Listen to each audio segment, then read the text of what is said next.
Nous avons affaire à un régime qui est spécialisé dans le braquage électoral, dans le gangsterisme électoral. Et pour y arriver, ils n'ont pas d'autre moyen que de tripatouiller les lois. Quand vous observez ce régime, depuis 2016 jusqu'à aujourd'hui, chaque fois qu'ils ont des problèmes, ils courent aller modifier les lois pour confisquer le pays. C'est ce qu'ils font. Vous avez observé ça notamment en 2019. Il avait besoin d'une majorité à l'Assemblée nationale. Mais il avait peur que si nous participons à cette élection, qu'il n'ait pas cette majorité. Solution radicale, il faut les empêcher d'aller aux élections. Et chacun de nous sait ce que ça a engendré comme perturbation sociale, comme perturbation de la paix sociale. Il y a eu des morts, il y a eu des prisonniers, il y a eu des exilés, il y a eu des déplacés, il y a eu des accidentés, il y a eu naturellement des orphelins, des veuves et des veufs. Ça, c'était en 2019. Parce qu'un seul individu refuse de se conformer aux règles démocratiques, refuse d'accepter la critique de son action. C'est tout. Juste pour ça, on peut tuer comme on veut. On peut arrêter comme on veut. On peut brutaliser comme on veut. C'est le régime auquel nous avons affaire.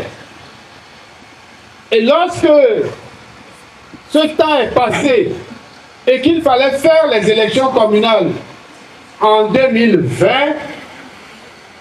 qu'est-ce qui a été leur arme? Oui, il faut diviser les partis politiques. Il faut disloquer les partis politiques. Il faut acheter les gens. C'est cela qui les a préoccupés. Malgré ça, ils n'étaient pas satisfaits, ils n'étaient pas contents. On est retourné à l'Assemblée nationale pour modifier la loi, pour pouvoir choisir les exécutifs des mairies. 2023, même chose.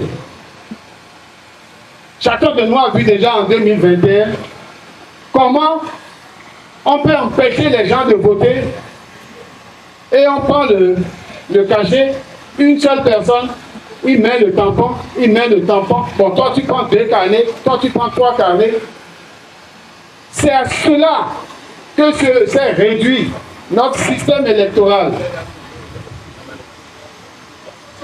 En 2023, ils ont pris peur. Et ils se sont battus, bec et ongle, pour que nous ne participions pas aux élections. À ce niveau, quelle a été leur arme? Leur arme principale a été le quitus fiscal. Il faut empêcher coûte que coûte les démocrates d'aller aux élections. Comme ça ne pouvait plus être le certificat de conformité, c'est devenu le quitus fiscal.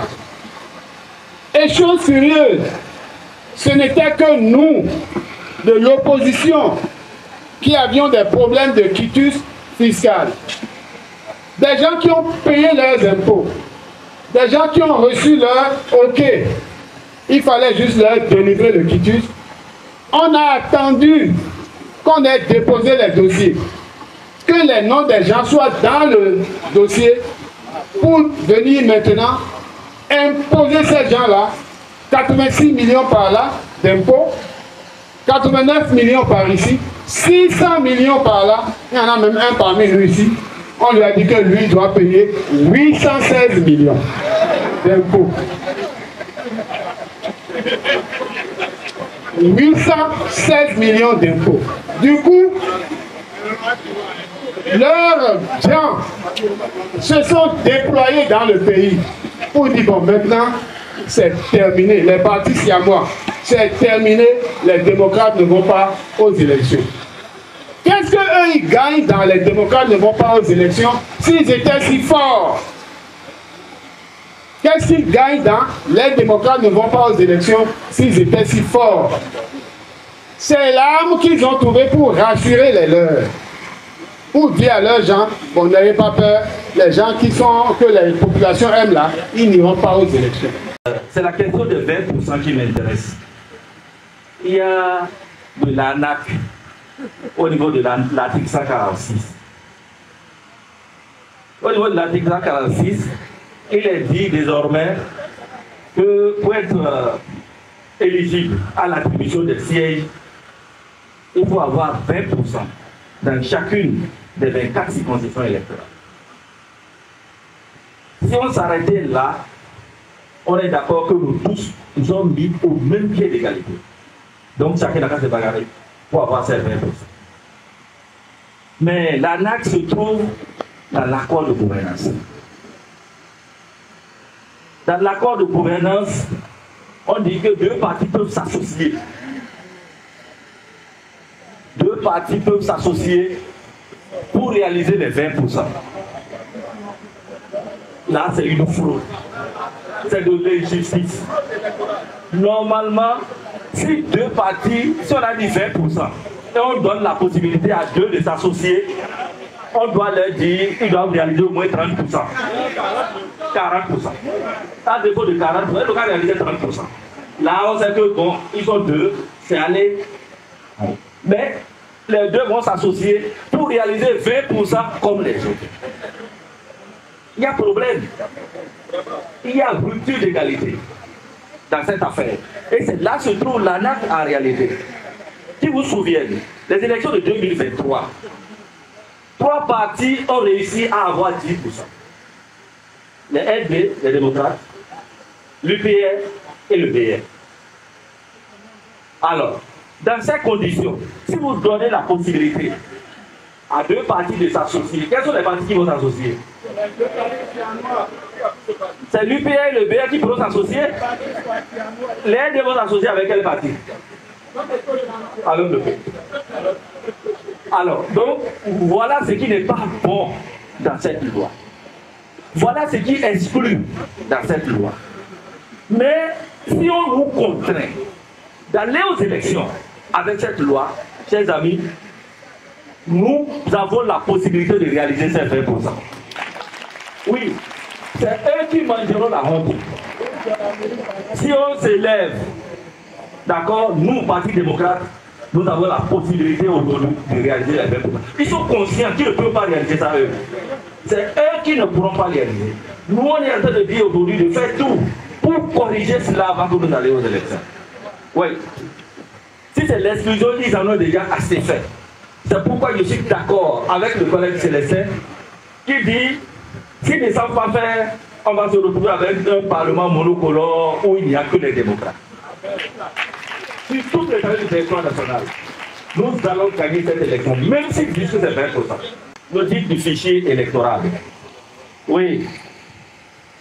Je ne sais pas pourquoi l'UPR et le BR ne veulent pas qu'on audite le fichier électoral.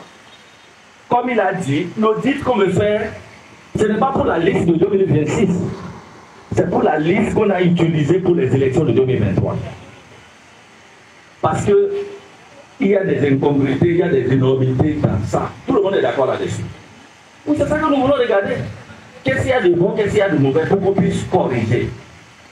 Parce que tout ce qu'ils ont fait là, dès que nous allons examiner cette liste-là, on saura ce que chacun a eu, les amis. C'est ça qui leur fait peur. Oui, et on va le regarder, ne vous en faites pas. C'est la moindre des choses, nous allons le faire. C'est un examen, d'accord, pas les experts. Ce n'est pas les partis politiques qui le font, non, c'est les techniciens. L'essentiel, que tous les partis soient là pendant qu'on est en train de faire ça. C'est tout. Et désormais, la liste qui vont extraire, nous tous, nous serons là lorsqu'ils vont extraire cette liste-là. Donc, c'est pas affaire de... C'est nous qui avions fait. Non, même quand tu fais quelque chose, tu peux te faire contrôler. C'est tout ce que nous voulons faire. Examiner la liste là pour savoir qu'est-ce qu'il y a de mauvais, qu'est-ce qu'il y a de bon dedans. Ce qu'il y a de bon, on garde. Ce qu'il y a de mauvais, on enlève. On corrige. De sorte qu'on ne va pas répéter ces mêmes erreurs là pour la liste de 2026. C'est de ça qu'il s'agit. Ça ne dépasse pas ça. Je ne vois pas pourquoi on peut refuser ça. De toutes les façons, nous on est déjà engagés pour ça. D'accord? Et on ira jusqu'au bout.